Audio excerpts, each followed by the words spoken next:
안녕하세요. 오늘은 온워드에 대해서 리뷰하도록 하겠습니다. 오늘은 졸린 바니도 함께 출연할 거예요. 제가 저번 비디오에서 말씀드렸다시피 제가 실제로 서점에도 자주 가는데 서점에 갔을 때 제가 원래 읽고 싶었던 책 중에 하나였거든요. 근데 나온 지 꽤 됐는데 그냥 기억 속에 잊혀졌었어요. 근데 40% 할인 코너에 원래는 되게 정말 오래돼 보이는 책들만 가득하잖아요. 근데 오늘은 웬일인지 이게 7,000원에 팔고 있더라고요. 그래가지고 사게 됐고요. 이 책은 제 생각에는 저처럼 스타벅스를 좀 좋아하는 분들 있잖아요. 어떻게 보면 호갱일지 모르겠지만 스타벅스에 좀 애착을 갖고 있거나 커피를 좋아하시는 분들은 한 번쯤 읽어볼 만한 그런 책인 것 같습니다. 이 책을 보시면 책은 꽤 무거워요. 꽤 무겁고 근데 부들부들하긴 한데 온워드라고 되어 있고 스타벅스 CEO 하워드 슐츠의 혁신과 도전에 대한 얘기를 써놓은 책이거든요. 근데 뒤에 보면은 경제 전문지 포춘 선정 2009년 최고의 CEO, 타임 선정 세계에서 가장 영향력 있는 100인, 하워드 슐츠 극적인 CEO 복귀 후 이뤄낸 놀라운 성공. 그러니까 스타벅스가 하워드 슐츠가 원래 CEO로 있었다가 그 다음에 다시 가족과 좋은 시간을 보내려고 좀 CEO를 관두고 그냥 이사회 회장 이렇게 있다가 다시 이제 CEO 복귀를 하면서 위기의 스타벅스를 어떻게 다시 혁신의 스타벅스로 만들었는지에 대한 얘기거든요. 여기에 보면은 정말 많은 내용들이 있어요. 근데 중간에 솔직히 창업자이면서 그 CEO가 느끼는 스타벅스에 대한 열정이 얼마나 크겠어요. 근데 그거에 비해서 좀 중간에 좀 루즈하고 좀 재미없는 부분이 있거든요. 그런 부분 빼고는 어, 되게 재밌었던 것 같아요. 하이크 플레이스 로스트라고 있거든요. 근데 그런 여러 가지 이름들 있잖아요. 스타벅스를 이용하면서 궁금했던 여러 가지 로스트 방법들, 그 다음에 이게 어떻게 생겨났는지, 그리고 비아 같은 일회용 커피는 어떻게 생겨났는지. 비아가 나온 지도 이제 정말 한참 된 것 같은데, 저도 처음에 스타벅스에서 어떻게 일회용 커피를 만들 생각을 했나. 일회용 커피는 정말 맛없는 건데 그리고 나서 비아가 나온 뒤로 뭐 카누도 생겨나고 정말 일회용 커피의 혁신이 일어났다고 해도 과언이 아니잖아요. 어떻게 해서 비아를 만들어졌는지 뭐 이런 흥미로운 얘기도 있고 제가 이제 이 책을 보면서 신기하게 느꼈던 거는 그 내려주는 커피 있잖아요. 그 아메리카노 말고 에스프레소 기계를 이용한 그 커피가 저는 뭐 다 팔릴 때까지 놔두는 줄 알았어요. 한국 스타벅스랑 뭐 미국 스타벅스랑 얼마나 다른지 모르겠지만 여기서는 미국 스타벅스에는 그 커피가 브루드 커피가 만들어진 지 그러니까 내려진 지 30분 안에 버려지고 새로 내리게 되어 있대요. 항상 향긋하고 맛있는 커피를 주기 위한 그런 목적에 의해서 그런 것도 되게 다시금 스타벅스를 좋아하는 이유가 된 것 같고 재밌었던 책인 것 같습니다.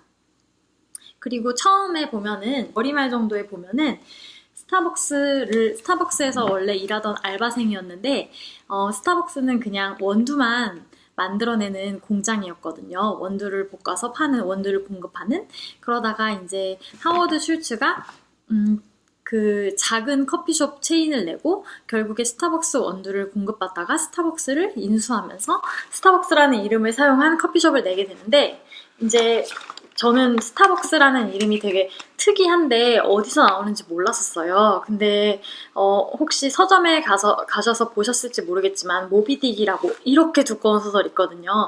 그 모비딕에 나오는 고래잡이 배 피워드 호의 1등 항해사인 스타벅에서 따온 것이래요. 친근하면서도 신비로운 느낌을 풍기는 이름이기 때문에 하워드 슐츠가 계속적으로 이용을 했다고 해요. 이 책을 읽으면서 그 모비딕도 어떤 내용이었는지 어떻길래 이렇게 지금 현재 많이 사용되고 있는지 그 인물은 어떤 사람이었는지 좀 궁금해지는 면이 없지 않아 있습니다.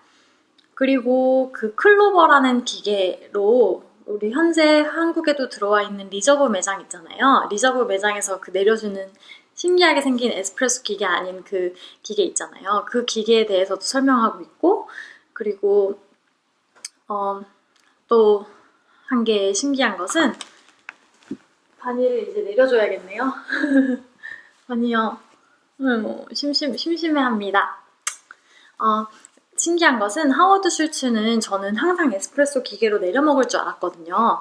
그랬더니 그냥 매일 아침 20년 넘게 프렌치 프레스로 커피를 내려 먹는다고 하더라고요. 스타벅스 원두를 사용해서. 저도 집에서 먹을 때는 그냥 캡슐도 이용해보고 그 비알레띠 모카포트도 써보고 그리고 핸드 드립도 가끔 해먹고 그렇거든요.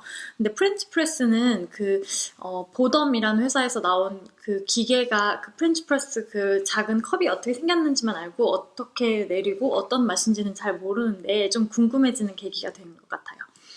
책의 전반적으로 어떻게 위기를 극복했는지보다는 스타벅스가 이제 하나의 기업으로서 올해보다 좀 더 나은 성과를 내기 위해 내년에는 그리고 또 한 해 한 해 더 좋은 성과를 내기 위해서 어떻게 사람들을 스타벅스 경험에 끌어들였는지 스타벅스가 이제 하나의 기업으로서 점점 커지면서 어떻게 하면 그 스타벅스 경험이라는 것을 팜으로써 소비자에게 스타벅스 경험을 공감시키고 스타벅스 경험에 의해서 조금 더 커피숍에 많이 찾아올 수 있게 만들었는지 그런 것들이 많이 나와 있거든요.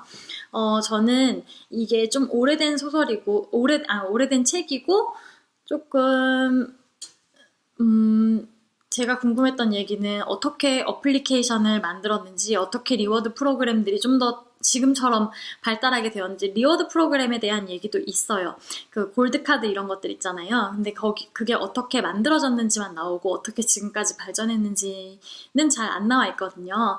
조금 더 현재에 대한 얘기에 맞춰졌으면 좋았을 텐데, 제가 이 책을 늦게 읽어서 그런 것 같고, 전체적으로 되게 재밌고, 그리고 스타벅스를 좋아하는 분들이라면, 시간 되실 때 한 번쯤 읽어보시는 것도 되게 좋을 것 같아요. 하지만 좀 없지 않아 길거든요. 되게 길어요. 그렇기 때문에 제 생각에는 그런 분들은 이 맨 뒤에 있는 이 하워드 슐츠가 온 워드라는 소설을 정리해 놓은 그런 부분이 있어요. 좀 어디 바깥에서 뜯어가지고 조금 안 이쁘게 뜯어졌네요. 그거랑 그 다음에 이제 마지막에 맺는 말 이런 거 있거든요. 맺는 글이라고 있거든요. 이 맺는 글에 쫙 나와 있는 걸 보면은 제가 방금 전에 말씀드렸던 그런 파이크 플레이스 로스트가 어떻게 만들어졌는지 그리고 클로버 기계는 무엇인지 리저브 매장들은 어떻게 됐는지에 대해서 이 책에 써 있는 게 사실 미사유가 굉장히 많아요. 그리고 하워드 슐츠가 느끼기에는 정말 위기감에 차서 집필을 했겠지만 어떻게 보면 일반 사람들이 보기에는 공감 못하는 그런 포인트도 있거든요. 근데 그 맺은 말 부분이랑 이 끝부분을 읽으면은 보통 소비자로서 스타벅스를 더 잘 이해하기 위해서 읽는 독서에는 충분하지 않나 싶습니다. 지금 요새 세일도 하고 있고 제 생각에는 괜찮은 책인 것 같아요. 커피를 좋아하시는 분들이라면 그리고 성공한 CEO의 그런 극복 스토리 같은 것을 보고 싶다면 한 번쯤 보시는 것을 추천드립니다. 다음번에는 어떻게 읽을 것인가 라는 책에 대해서 리뷰를 하겠습니다. 그럼 안녕! 구독해주세요.